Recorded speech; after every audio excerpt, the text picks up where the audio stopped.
বিসমিল্লাহির রহমানির রহিম। আপনি যে প্রশ্ন করেছেন রাজনৈতিক নেতারা কথার কথা বলে আসলে বাস্তবিকে কাজ অতটা করে না, সে কারণেই আমাদের এই নতুন বাংলাদেশ, সামনের বাংলাদেশ বিনির্মাণের জন্য বিএনপি ভারপ্রাপ্ত চেয়ারম্যান তারেক রহমান যে ঘোষণা দিয়েছেন, আমরা সেটা ধারণ করি এবং সেই লক্ষ্যে আমরা কাজ করছি। তারেক রহমানও চাচ্ছেন, ইতিমধ্যে দেখেছেন যে সারা বাংলাদেশের বিভিন্ন আসনে যারা নির্বাচন করতে চান, বিএনপি একটি বড় রাজনৈতিক দল। বিএনপি চাচ্ছে যে সকলেই তার এলাকায় স্ব এলাকায় গিয়ে জনসম্পৃক্ত কাজগুলায় জনগণ যাতে বুঝতে পারে বিএনপি সত্যিকারেই এদেশের জনগণের জন্য রাজনীতি করছে এবং আগামী দিনে আরও ভালোভাবে করবে। সেই লক্ষ্যে আমাদেরকে নির্দেশনা প্রদান করেছেন।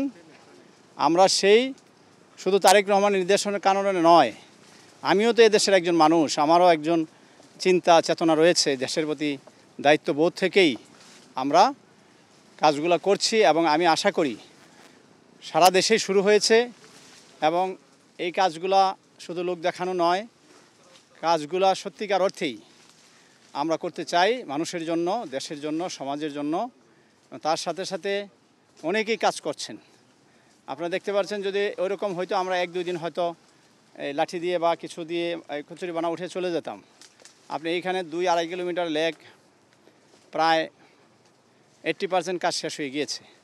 তো 80% কাজ শেষ হওয়ার পরে আমরা দুই ধারে বনায়ন করতে গেলে ছোট একটি গাছ লাগালে দেখা গেলো এগুলো গরু খেয়ে ফেলে, অথবা এটার পরবর্তীতে এটার আর পরিচর্যা হয় না।